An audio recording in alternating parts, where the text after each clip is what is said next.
Les représentants de l'État et de l'armée sont allés à la rencontre des chefs coutumiers du Haut-Maroni suite à leur appel. En effet, depuis le début du confinement, ils ont observé une augmentation du trafic des pirogues sur le fleuve et des difficultés d'approvisionnement alimentaire dans la région.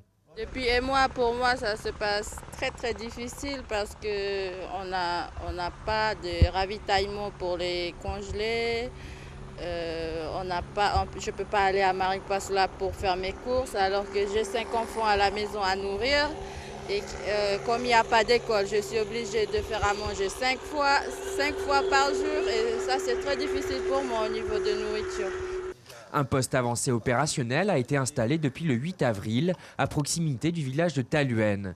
Il a pour mission de freiner l'orpaillage illégal et de rassurer la population amérindienne tout en leur faisant respecter les règles de confinement.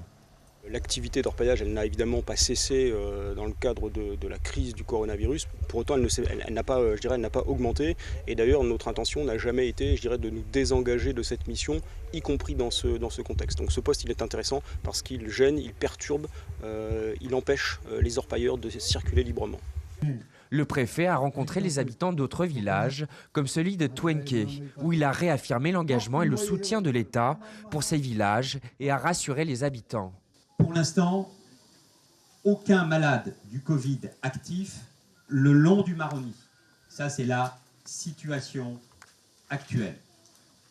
Nous allons tout faire pour que cette situation se maintienne. Avec le Suriname situé de l'autre côté du fleuve, il est difficile de contrôler les déplacements chez le voisin. Il faut savoir qu'ici, il n'y a pas de frontières réelles. On va dire c'est une ligne imaginaire, mais que chacun peut aller de droite à gauche sans trop de problèmes ici.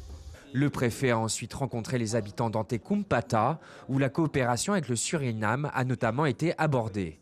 Nous avons obtenu de nos voisins surinamais un protocole très clair concernant la frontière qui est en œuvre entre Saint-Laurent-du-Maroni et Albina. Il faut désormais faire descendre vers Maripasoula et au sud ce protocole et cette coopération.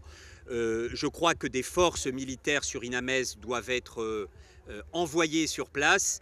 Nous allons vérifier ce point, mais je crois qu'il faut surtout dans cette période que nous comptions sur nous-mêmes. Afin de rassurer et d'informer au mieux les habitants du Haut-Maroni, des médiateurs entre le 20 et 25 avril viendront expliquer ce qu'est le Covid-19 et comment s'en prémunir. Suivez l'info sur Guyana Première, télé, radio et internet.